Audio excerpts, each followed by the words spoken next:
আমরা নেপাল ভ্রমণ বলতে বুঝি কাঠমান্ডু এবং পোখারা। এতে করে আমাদের নেপালে তেমন কোনো সৌন্দর্য উপভোগ করা হয় না। নেপালের আসল সৌন্দর্য উপভোগ করতে হলে আপনাকে আসতে হবে মোস্তাং ভ্যালি। আর মোস্তাং ভ্যালির দুইটি ভাগ রয়েছে, আপার মোস্তাং এবং লোয়ার মোস্তাং। আপার মোস্তাং আপাতত বাংলাদেশিদের জন্য বন্ধ থাকলেও লোয়ার মোস্তাং বাংলাদেশিদের জন্য খোলা রয়েছে। লোয়ার মোস্তাং ঘোরার জন্য নিতে হবে পারমিশন। তাহলে চলুন আজকের ভিডিওতে মোস্তাং ভ্যালির 2 রাত এবং 3 দিনের একটি পরিপূর্ণ ট্যুর প্ল্যান শেয়ার করি, যাতে আপনারা সুন্দরভাবে মোস্তাং ভ্যালি থেকে ঘুরে আসতে পারেন। অস্থির রে ভাই, অস্থির। এখানকার বর্ণনা দিয়ে আমি শেষ করতে পারবো না। জাস্ট আসেন, এনজয় করেন। দিনটি ছিল 16 এপ্রিল 2024। আমরা পোখারার লেক পারে একটা ট্রাভেল এজেন্সির কাছ থেকে 2টা মাহেন্দ্র স্করপিও ভাড়া করলাম 68,000 নেপালিয়ান রুপি দিয়ে 3 দিনের জন্য।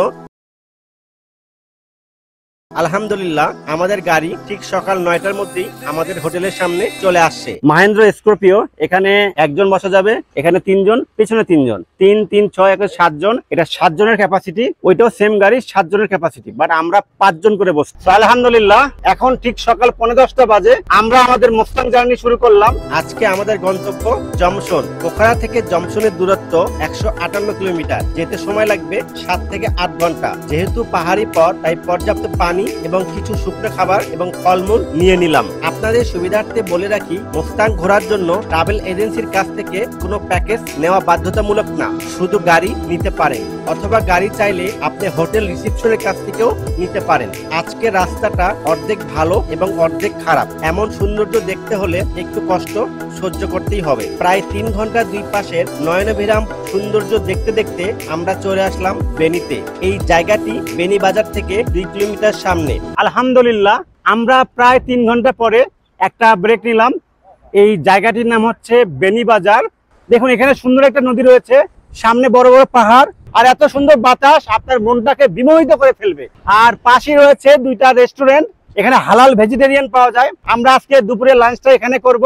চিকেন, পাহাড়ি মাছ, ইয়া সবজি হে, ইয়া রাইস, মাছ, ডাল এবং ভাত। তো আপনি যেটাই খান না কেন তারা 400 নেপালিয়ান রুপি রাখবে। আমাদের দুপুরের লাঞ্চটা ভালো ছিল। আমরা দুপুরের লাঞ্চ শেষ করে সামনের দিকে এগোতে থাকলাম, কারণ সামনে অনেক পাহাড়ি পথ এখনো যাওয়ার বাকি আছে। আমরা বেনিবাজার থেকে 1 ঘন্টা 20 মিনিট আসার পর রূপসা ঝর্ণায় পৌঁছে গেলাম। পানি যে ঠান্ডা, আল্লাহ।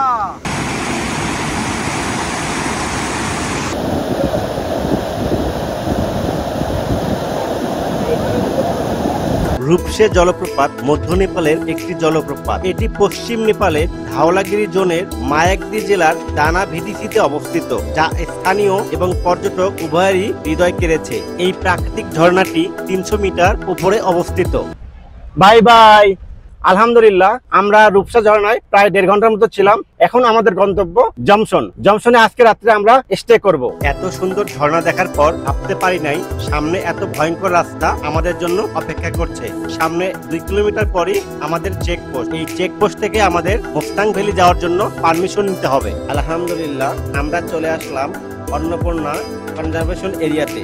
এখান থেকেই লোয়ার মোস্তাং এবং আপার মোস্তাং যাওয়ার জন্য পারমিশন নিতে হয়। আমরা লোয়ার মোস্তাং যাওয়ার জন্য আমাদের পাসপোর্ট জমা দিলাম এবং একটি ফর্ম সংগ্রহ করলাম। ফর্মে আমাদের সব ইনফরমেশনগুলো পূরণ করার পর 1000 নেপালিয়ান রুপি দিয়ে আমরা লোয়ার মোস্তাং যাওয়ার জন্য পারমিশন নিয়ে নিলাম। আমরা মোস্তাং যাওয়ার জন্য পারমিশন নিয়ে এবার জমশনের উদ্দেশ্যে রওনা দিলাম।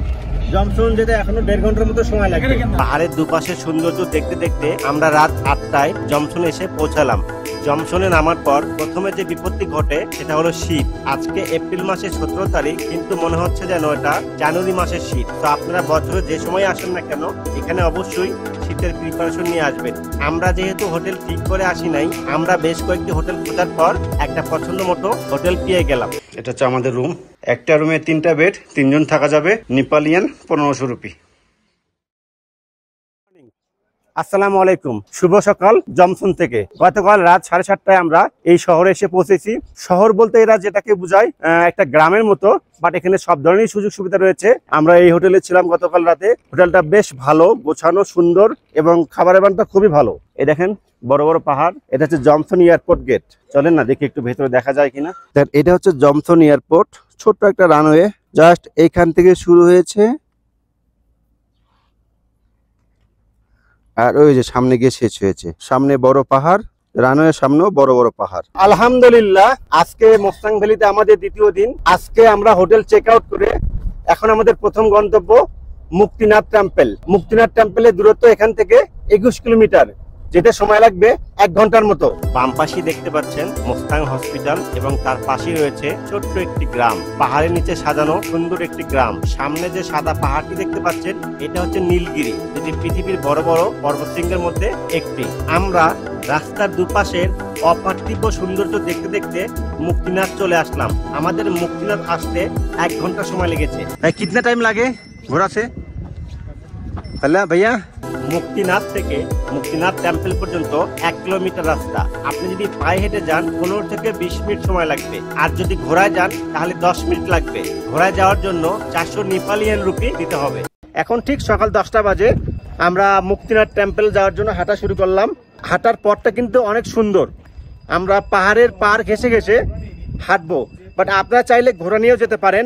আমরা মুক্তিনাথ টেম্পলের সিঁড়ি পর্যন্ত আসছি। এ পর্যন্ত আসতে আমাদের 15 মিনিট সময় লেগেছে। এখান থেকে এই যে উপরে উঠতে হবে, ওই যে দেখা যাচ্ছে। আর যারা ঘোড়ায় যাবেন তাদেরকে এদিক দিয়ে নিয়ে যাবে, একদম টেম্পল পর্যন্ত নিয়ে যাবে। আর যারা হেঁটে আসবেন তারা এই সিঁড়ি দিয়ে উপরে উঠতে হবে। সো আমাদের আরো 10 থেকে 15 মিনিট সময় লাগবে টেম্পল পর্যন্ত পৌঁছতে। চলেন যাই। একজন আমাদেরকে বললো এখানে 318টা সিঁড়ি রয়েছে। ওই দেখেন সিঁড়ি থেকে, যদিও সিঁড়িগুলো একদম খাড়া না, কিন্তু উঠতে কষ্ট আছে। আর মাউন্টেন সিকের একটা ইস্যু আছে, আপনি যত উপর দিকে উঠবেন তত আপনার মাথা ব্যথা করতে থাকবে। আমরা একদম উপরে চলে আসছি। উপরে আসতে আমাদের 35 মিনিট সময় লেগেছে। এটা হচ্ছে হিন্দু ধর্মাবলম্বীদের বিষ্ণু মন্দির। এখন সকাল 11:15 বাজে। আমাদের মুক্তিনাথ টেম্পল দেখা শেষ। আমাদের এবারে গন্তব্য কাকবেনি ভিলেজ। সামনে কাকবেনি ভিলেজ দেখা যাচ্ছে। আমরা এখন কাকবেনি ভিলেজে যাব। আলহামদুলিল্লাহ, আমরা কাকবেনি ভিলেজে চলে আসছি। এখানে আসতে আমাদের 30 মিনিট সময় লেগেছে। দেখুন এখানে সামনে একটা ঝুলন্ত ব্রিজ রয়েছে। ও মাই গড, এখানে যে পরিমাণ বাতাস, কি অস্থির লাগছে, অস্থির। মনে হচ্ছে বাতাস আমাকে উড়িয়ে নিয়ে যাবে। দেখেন এটা হচ্ছে কাকবেনি ভিলেজ। বেশি না, আমার মনে হয় 20 থেকে 25টা বাসা রয়েছে। চারপাশে তো উঁচু উঁচু পাহাড়, আর পানির যে স্রোত আর যে পরিমাণ বাতাস, উফ, অস্থির লাগছে, অস্থির, সে লেভেলের অস্থির। আলহামদুলিল্লাহ, এখন সময় 1:15 বাজে। আমরা কাকবেনি ভিলেজ দেখা শেষ করলাম। এবার আমাদের গন্তব্য দুম্বা লেক। এখান থেকে দুম্বা লেক যেতে আধা ঘন্টার মতো সময় লাগবে। এই যে নীলগিরি আবারও আমাদের সঙ্গে দেখা মিলেছে। আমরা আবারও নীলগিরির দর্শন পেয়েছি। আমরা দুম্বা লেকে চলে আসছি। আমাদের দুম্বা লেকে আসতে প্রায় 45 মিনিট সময় লেগেছে। এটা হচ্ছে দুম্বা লেক। সামনে হচ্ছে নীলগিরি পাহাড়। দেখেন ওই যে উপরে সাদা যে পাহাড়টি দেখা যাচ্ছে, ওইটা হচ্ছে নীলগিরি পাহাড়। আর এই পাশে যে সাদা পাহাড়টি দেখা যাচ্ছে, এটা হচ্ছে ধবলাগিরি। এটা হচ্ছে সামনে দেখেন, এটা হচ্ছে জমসন সিটি। আর চারপাশের যে পাহাড়, অস্থির ভাই, অস্থির। এখানকার বর্ণনা দিয়ে আমি শেষ করতে পারবো না। জাস্ট আসেন, এনজয় করেন। আমি কথা বলতে পারতেছি না, এত বাতাস। এই লেকে ঢোকার জন্য per person entry fee 50 rupee. দুম্বা লেক মুস্তাংয়ের লুকানো রত্ন। এটি সমুদ্রপৃষ্ঠ থেকে 2900 মিটার উচ্চতায় অবস্থিত। এর দৈর্ঘ্য 150 মিটার এবং প্রস্থ 100 মিটার। যেখানে এটি অবস্থিত তার নাম থিনিগ্রাম। এটি নীলগিরি পর্বতের গোড়ায় অবস্থিত। মাউন্ট নীলগিরি এই হ্রদের প্রধান উৎস। ধর্মীয় বিশ্বাসের কারণে এই হ্রদের মাছ কখনোই খাওয়া হয় না। আলহামদুলিল্লাহ, এখন 2:40 বাজে। আমাদের দুম্বা লেক দেখা শেষ। আমাদের এবারের গন্তব্য হচ্ছে মারফা ভিলেজ।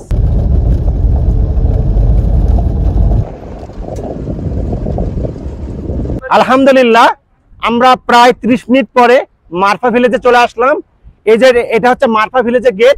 আপনারা সবাই এদিক দিয়ে ঢুকবেন। আর ওই পাশে হচ্ছে বেরোর রাস্তা আছে।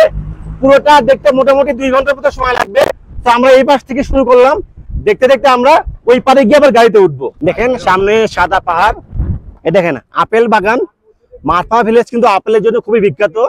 এখানে আপেল থেকে ওয়াইন তৈরি করা হয়। How are you? क्या नाम है तुम्हारा? My name is Samira Guru. Samira Guru. Chakla? ओ, कितना क्लास है पढ़ता? Do. 2 ক্লাস। ওই যে দেখেন সামনে মারফা লেখাটা দেখা যাচ্ছে, যেটা আমি জীবনে অনেকবার ছবিতে দেখেছি। আজকে আমি ওখানে ছবি তুলবো। হ্যাঁ, সেপ্টেম্বর অক্টোবরের দিকে আসলে আপনারা গাছ থেকে পেরে খেতে পারবেন। এটা হচ্ছে মারফা ভিলেজের গেট। এটা ঢোকার গেট। Wow wow.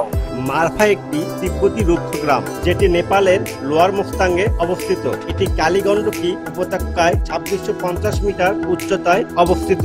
মানুষের জীবিকা নির্ভর করে পর্যটন ও খচ্চর পালনের উপর। মারফা আপেল শব্দটি সারা দেশে বিখ্যাত। এখানে অ্যাপেল জুস রয়েছে, আপনার চাইলে টেস্ট করে দেখতে পারেন। এই যে এটা অ্যাভোকাডো নিয়েছি, টেস্ট করে দেখি। কি মজা! জোস। মাত্র নেপালিয়ান 100 রুপি। আপনারা মারফা ভিলেজে আসার পর যা যা পাবেন সব টেস্ট করবেন, সব। এখন 5:30 বাজে, আমরা মারফা ভিলেজ দেখা শেষ করলাম। এবার আমাদের গন্তব্য তাতুপানি। আমরা তাতুপানি গিয়ে আজকে রাত্রি স্টে করব। আর এখন প্রচন্ড শীত, 5:30 বাজে, কিন্তু প্রচন্ড শীত। আমি শীতে পুরো কাঁপতেছি। তো আপনারা যখন মোস্তাং ভ্যালি আসবেন অবশ্যই শীতের প্রস্তুতি নিয়ে আসবেন।